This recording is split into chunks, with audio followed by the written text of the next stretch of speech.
Bismillahirrahmanirrahim. Assalamualaikum warahmatullahi wabarakatuh.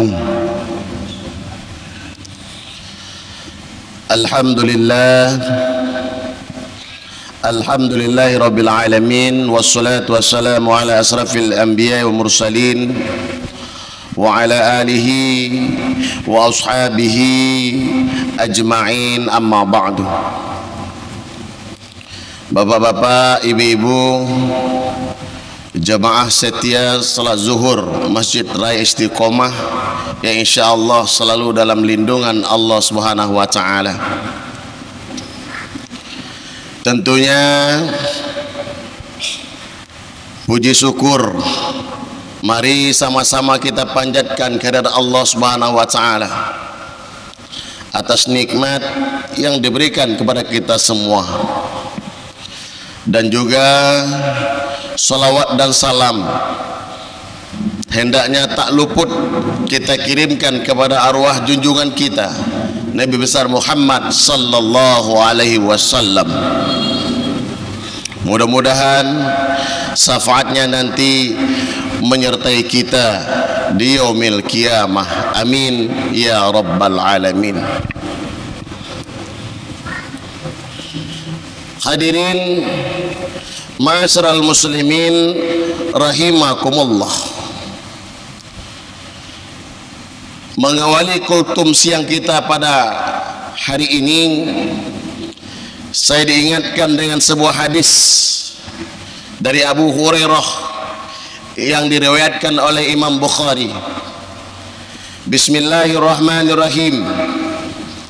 La ya'tiyanna 'alan nasi la yubalu bima akhadha al-mal am min halalin am min haramin. Rawahul Bukhari. Akan datang suatu zaman kepada manusia, kata Rasulullah, di mana zaman itu manusia tidak lagi berpikir dalam mencari harta, baik itu halal maupun itu haram. Kalau hadis ini kita telaah, kayaknya belum sampai zamannya, Pak. Ya kan?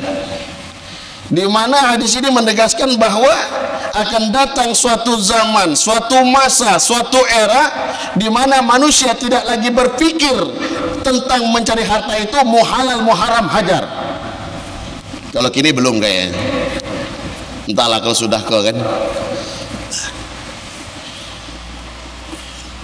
Bicara tentang harta yang haram, ma'asyiral muslimin, di mana hari ini kita termotivasi untuk memenuhi kebutuhan hidup, untuk memenuhi gaya hidup, untuk memenuhi gengsi hidup, kita rela melakukan apa yang tidak sepantasnya kita lakukan.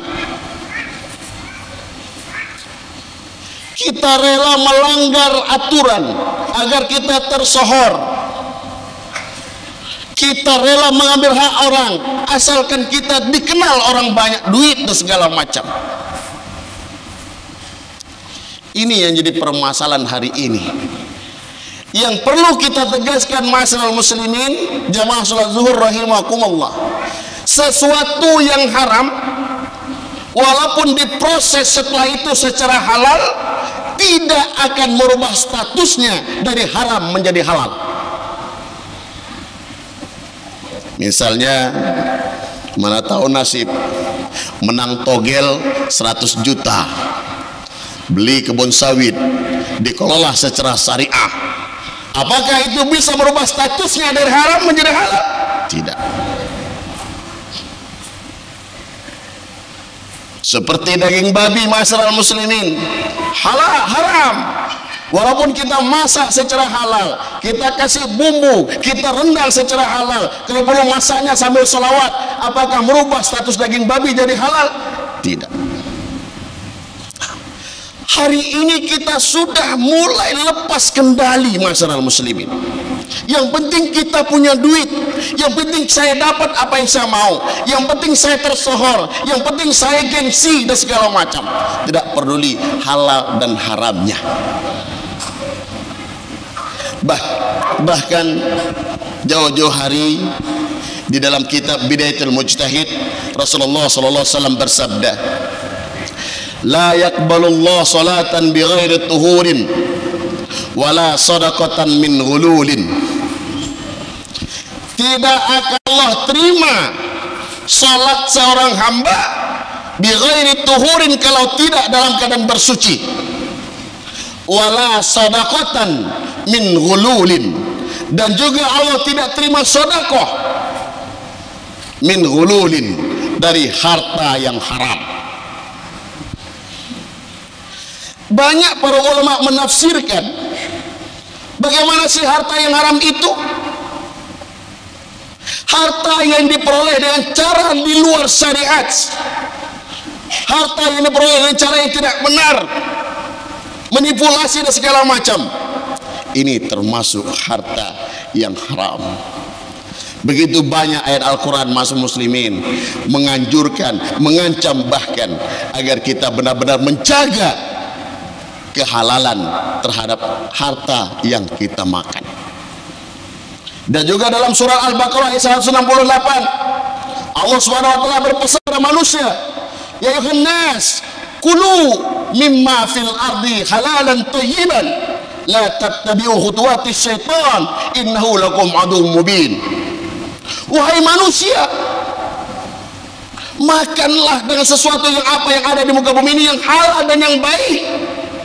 Janganlah mengikuti hawa nafsu setan, godaan setan. Sesungguhnya setan itu adalah musuh kita yang nyata. Kita kadang-kadang tidak peduli dengan itu. Kita kadang-kadang tidak peduli dengan prosesnya. Yang penting kita pulang bawa duit, yang penting anak saya punya mobil, yang penting saya punya uang, punya rumah dan segala macam. Tidak peduli prosesnya bagaimana. Bahkan Rasulullah berpesan kepada Ka'ab, ya Ka'ab, sesungguhnya daging yang tumbuh di badanmu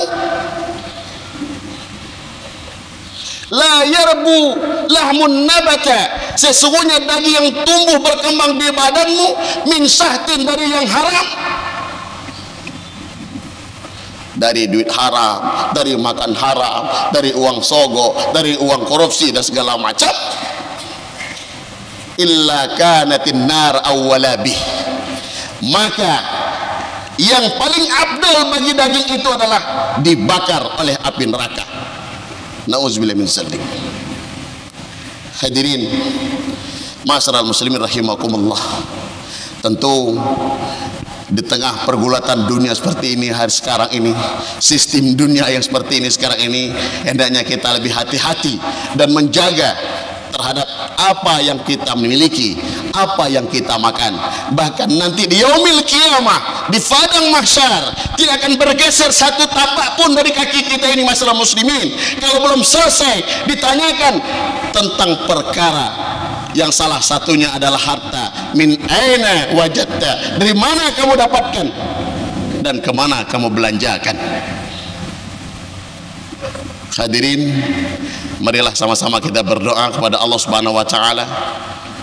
Ya Allah, cukupkan bagi kami,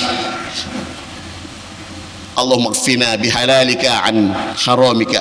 Ya Allah, cukupkan bagi kami dengan harta-harta yang halal, jauhkan kami dari harta-harta yang haram, dan juga dekatkan kami dengan Allah Subhanahu wa taala dan jauhkan kami dari menyembah selain Allah Subhanahu wa taala. Pesan saya masyarakat muslimin, sesuatu yang haram walaupun diproses secara halal tidak akan merubah statusnya dari haram menjadi halal. Mudah-mudahan kita semua, seluruh ahli waris kita, anak kita, keluarga kita, janganlah kita silau terhadap kemegahan-kemegahan dunia ini yang pada akhirnya akan menjerumuskan kita ke dalam nerakanya Allah Subhanahu wa taala.